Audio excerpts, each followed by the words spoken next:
Merci beaucoup pour cette introduction. Cette présentation, je l'ai dit à notre patron qui est malheureusement mort il y a quelques semaines. Nous n'étions pas du tout préparés à cet événement.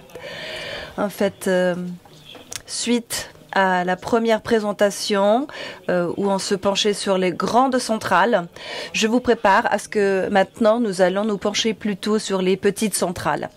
Je vais vous parler des plans de grille de guidage et des exécutoires pour les plutôt petites centrales hydroélectriques.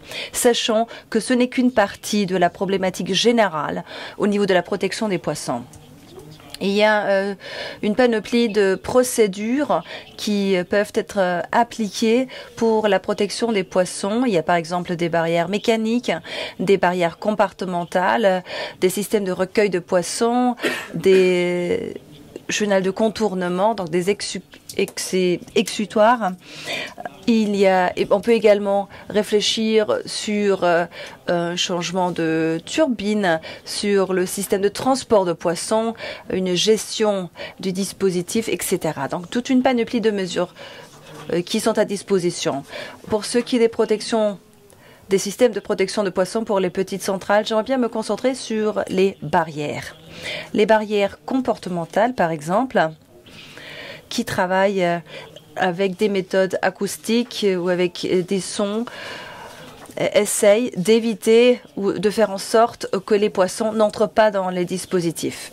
Sur la base du savoir actuel, ces barrières ne travaillent pas de manière efficace. C'est la raison pour laquelle on se concentre sur des barrières mécaniques au niveau des petites centrales.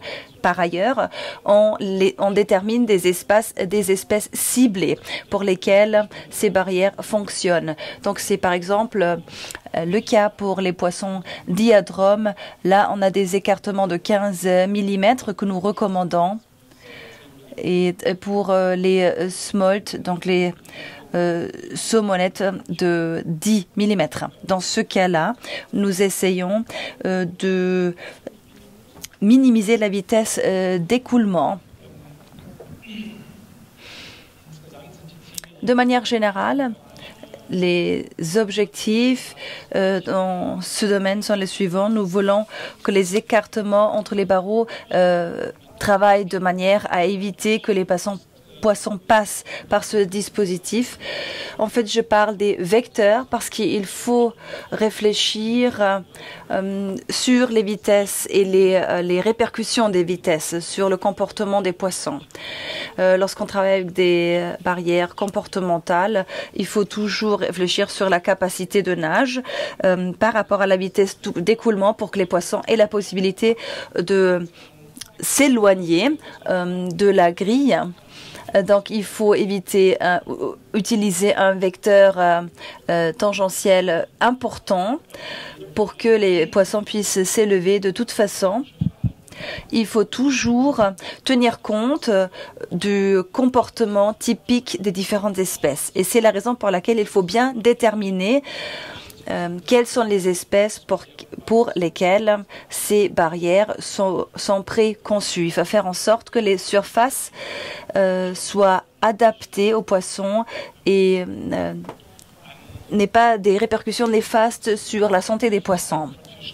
Pour ce qui est du comportement des poissons, lorsqu'ils rencontrent des barrières mécaniques, on a déjà fait pas mal d'études. Jusqu'à présent, on se concentrait sur les anguilles et les smolts et leur comportement. Nous disposons également des connaissances par rapport au comportement d'autres espèces. Mais je dirais qu'on est en train de réaliser des recherches en la matière.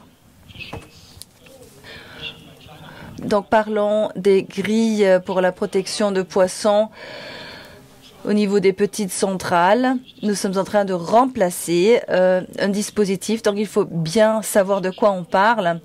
Les écartements entre barreaux dépendent des types de turbines. Normalement, pour les petites centrales, il s'agit d'un écartement entre 15 et 50 mm. Pour les centrales plus grandes, entre 50 et 150 mm et plus.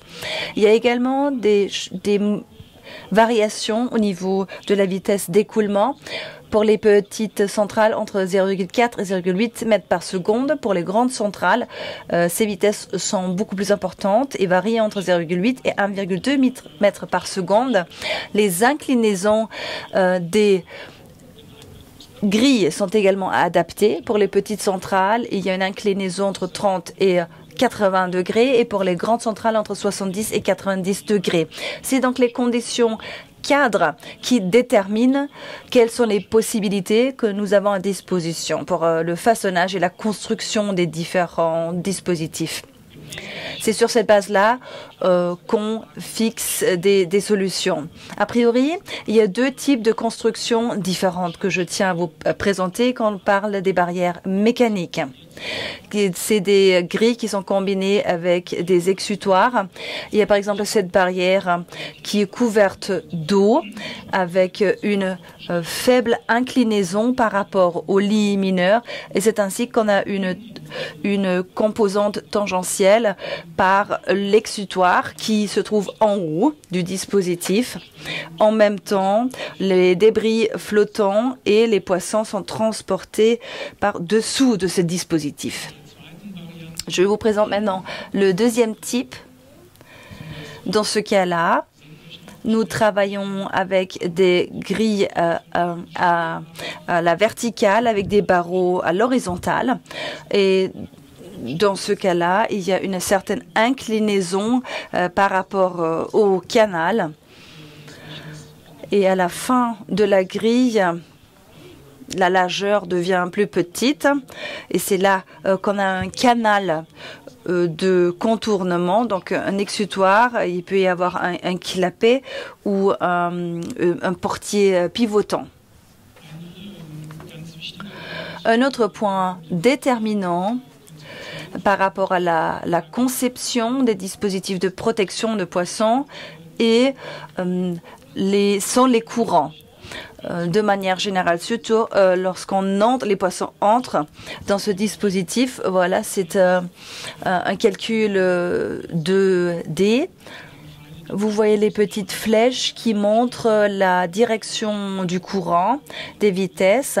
Et cette analyse nous fournit des indicateurs très importants pour savoir que les paramètres sélectionnés aident à faire en sorte que l'exutoire soit attrayant pour les poissons. Par ceci, on essaye de tenir compte de la composante tangentielle à côté de la grille menant vers l'exutoire. A priori, la vitesse ne devrait pas être trop importante. A priori, nous travaillons avec une vitesse de 0,3 à 0,4 mètres par seconde. C'est ce que nous recommandons. De manière générale, il faut toujours tenir compte du rapport entre le volume d'eau qui est mené dans l'exutoire et l'eau qui se trouve devant, parce que c'est important pour la vitesse d'écoulement. Je vous montre un exemple d'un dispositif, d'un ouvrage qui se base sur cette conception. C'est une petite centrale. Nous parlons d'une quantité de 15 mètres cubes par seconde. C'est un dispositif qui se penche sur la protection des saumonaux de 12 mm à l'horizontale. Voilà, donc la largeur se réduit. Vous voyez à la fin une protection qui permet d'accéder à l'exutoire et à enlever les débris. Donc, il y a un clapet qui est ajouté. Au niveau de cette centrale, il y avait beaucoup de discussions qui ont été au préalable. Quels sont les chemins, quelles sont les voies que les poissons vont emprunter? Où faut-il prévoir les exutoires? Et c'est un des rares procédés dont j'ai connaissance où déjà au préalable, on a essayé de trouver des solutions avec l'exploitant de la centrale et l'administration. On a donc essayé d'élaborer un processus qui ne s'arrête pas avec la construction. Mais on était dès le début pour faire un monitoring pour savoir s'il faut apporter des adaptations si nécessaire. Voilà, donc cet ouvrage a été conçu pour ce faire. En ce qui concerne le façonnage et la conception de l'exutoire, j'aimerais bien vous dire qu'il y a des bulletins de la DVA qui sert comme base de travail formidable, même si la publication date de quelques années. Mais a priori, les principes qui sont mentionnés par rapport aux dimensions sont exacts et, à mon avis, méritent d'être lus. Et il est question de la conception des surfaces et on recommande des largeurs entre 0,5 et 1 mètre et une largeur de la grille de 10 mètres au niveau de l'exutoire, profondeur d'eau supérieure à 0,4 mètres, l'écoulement de l'exutoire entre 2 à 10% de la turbine. C'est la valeur qui sert d'orientation, certes. Tout dépend des conditions cadres existantes. Donc, c'est donc à adapter. Ce qui est important, c'est d'éviter des turbulences. Et lors de l'accès, nous avons constaté qu'il est toujours important d'avoir des systèmes en forme d'étonnant. Et voilà, la vitesse à l'intérieur de l'exutoire ne doit pas être trop élevée. Par ailleurs, nous recommandons que l'exutoire soit fait au-dessus de la surface de l'eau. Je reviens maintenant à l'ouvrage que je vous ai déjà montré avec la grille à l'horizontale. Il y a donc d'autres cheminements possibles pour les poissons. Il y a notre plan de grille au niveau de la surface de l'eau qui permet donc aux poissons d'entrer, d'accéder à ce chenal de contournement. C'est une ouverture d'à peu près 50 cm. Et par ailleurs, il y a aussi une autre possibilité de dévalaison qui est plus bas. C'est préconçu pour les anguilles. Et puis, il y a également, en forme de tuyau, il y a également un clapet d'écoulement. Je vous ai déjà montré qu'il y a également ce dispositif pour recueillir les débris flottants. Ici, au niveau de la flèche, vous voyez également l'accès à la montaison des poissons, donc qui est également prévu dans cet ouvrage.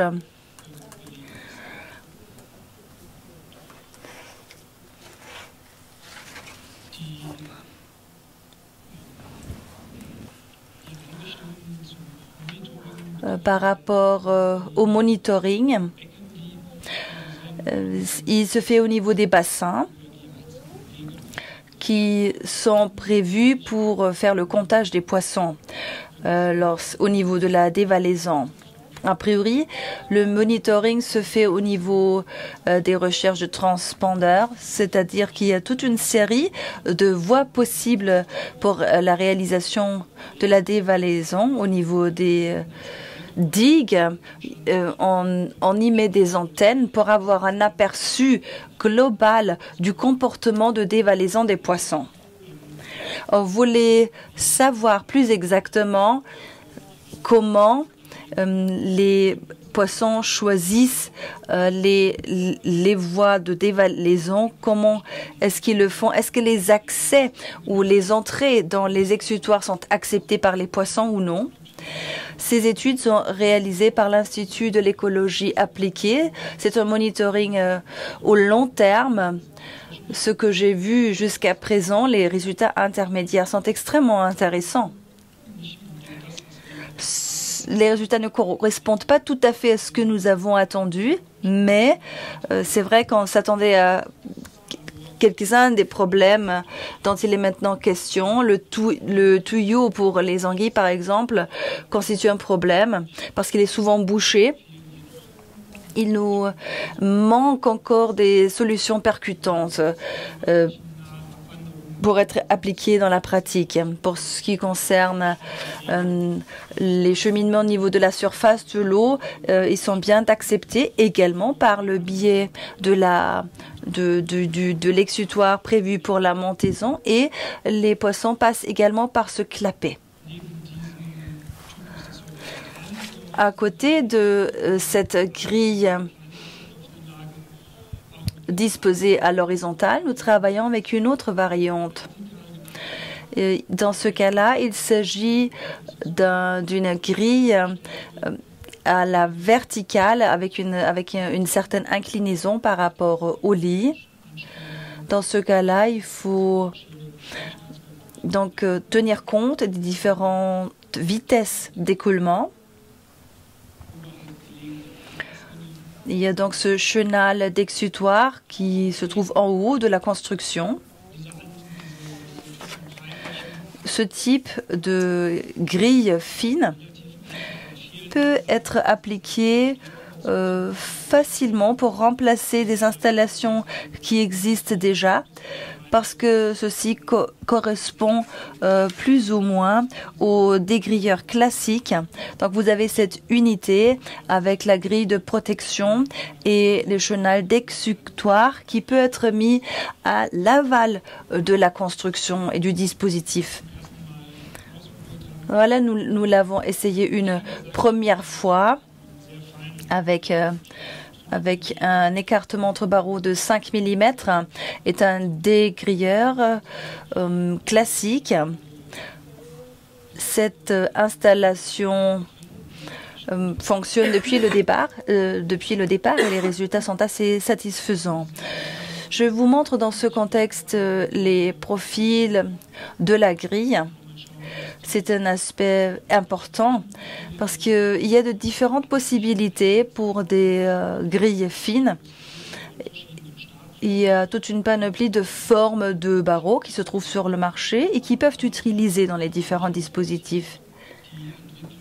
Je suis sûre qu'il y aura encore d'autres évolutions et développements en la matière. Il y aura très sûrement d'autres solutions qui seront proposées à l'avenir. Ce qui est important dans ce contexte, c'est que les profils de grille doivent être bien adaptés et tenir compte du dégrilleur. Ici, dans la centrale que je viens de vous montrer, nous avons sélectionné le profil à droite. C'est une centrale hydroélectrique au niveau de la Ruhr, au Piémont, en Allemagne, donc au niveau de la frontière entre l'Allemagne et les Pays-Bas. Il s'agit d'une grille fine de 10 mm. D'un côté, il y a donc une prise des alluvions qui mène dans un conteneur qui se trouve au niveau latéral. L'exutoire est également à côté de la centrale est conçu de manière à permettre aux poissons d'accéder rapidement. Il y a donc une séparation avec une grille tyrolienne et permet aux poissons de passer par là et qui les mène dans des exutoires sous forme de tuyaux dans cet exemple. Et puis, en dessous de l'eau, il y a donc la sortie. Un autre exemple pour ce type de construction avec des grilles verticaux et un canal de avec un chenal de contournement en haut de la construction. Vous voyez qu'il y a les ouvertures au niveau latéral. Au-dessus de la grille, à gauche et à droite, ces photos montrent que ce dispositif est encore en train d'être construit. On a intégré des composantes qui permettent d'atteindre des résultats positifs également au niveau des vitesses d'écoulement importantes. Voilà, donc vous voyez un niveau d'eau assez important au-dessus du chenal d'exutoire. Il y a une autre variante lorsque nous parlons de ce type de construction, il y a des modifications au niveau des détails. Lorsque vous regardez ces photos-là, vous allez constater que dans la partie d'avant, il y a la grille fine et après, il y a le chenal de contournement qui est utilisé pour des alluvions jusqu'à une certaine taille. Et puis, il y a cette grille avec des écarts plus importants.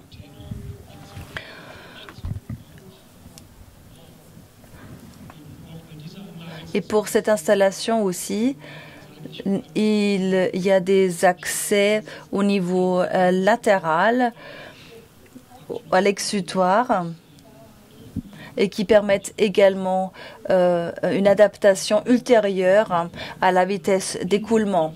Dans ce cas-là, le canal d'exutoire est très près de la surface de l'eau et donc il y a une petite chute pour sortir dans le tronçon à l'aval.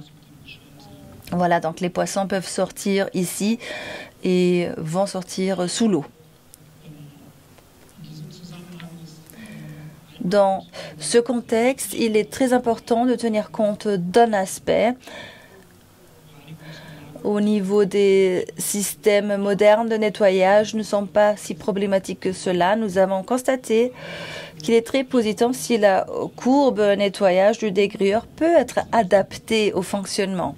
C'est-à-dire que la courbe par laquelle le dégrieur fonctionne et réalise le nettoyage puisse être adaptée au comportement des poissons.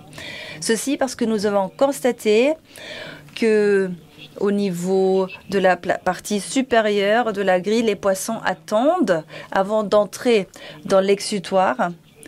Et lorsque le dégrilleur est lancé au mauvais moment, ceci empêche les poissons d'y entrer. Ceci peut être programmé. Et c'est pourquoi une adaptation est assez facile à réaliser. De manière générale, il faut savoir qu'au niveau des accès à l'exutoire, il faut faire en sorte qu'on utilise des surfaces lisses, qu'il y a une profondeur d'eau suffisamment grande et que la vitesse d'écoulement soit adaptée au comportement des poissons. En fait, je dis profondeur d'écoulement suffisante. Il n'y a pas encore suffisamment d'études pour vous donner des chiffres plus concrets.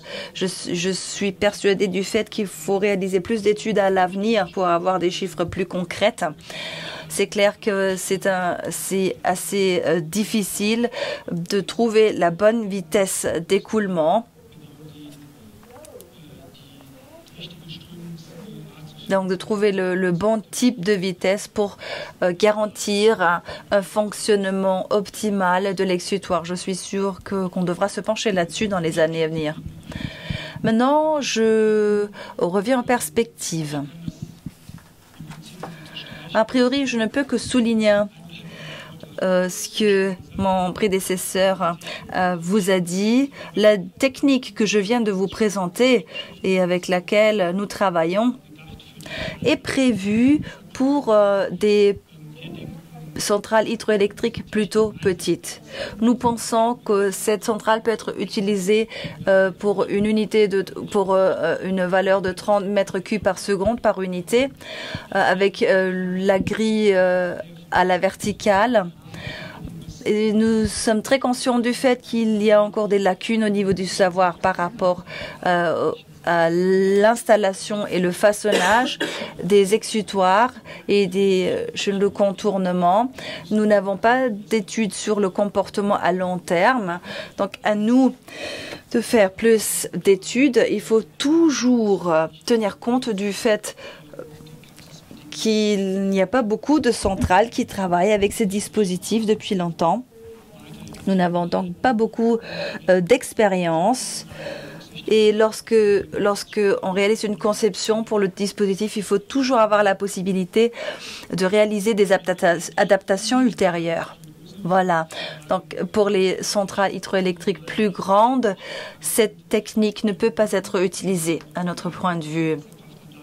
Pour les grandes centrales, nous pensons qu'il faut plutôt améliorer les roues de turbines, peut-être utiliser des turbines issue-compatibles ou d'utiliser d'autres possibilités, utiliser plus de chenal de contournement. Tout dépend du type de la protection qu'on a sélectionné. Par exemple, une gestion de l'exploitation de manière générale. Dans ce cas précis, nous avons très peu d'informations par rapport au comportement de différentes espèces. Donc là aussi, des lacunes au niveau du savoir. Pour des chaînes de digues et la succession de différentes centrales, il nous manque également des données. On peut éventuellement réfléchir sur des possibilités de transport ou le trap and track. Ça aussi, c'est d'autres variantes.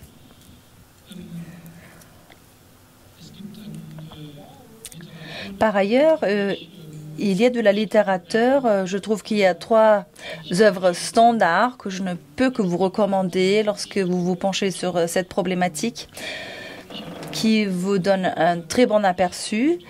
J'ai sélectionné le guide des lois qui a été présenté par Stefan Heimer hier. C'est donc le bulletin de la DWA. Il y a beaucoup d'informations qui sont utiles pour la montaison et la dévalaison des poissons. Il y a également un autre bulletin de la DWA qui s'appelle Topics, Fish Protection Technology. Et voilà, je suis arrivée à la fin de ma présentation. Je vous remercie pour votre attention.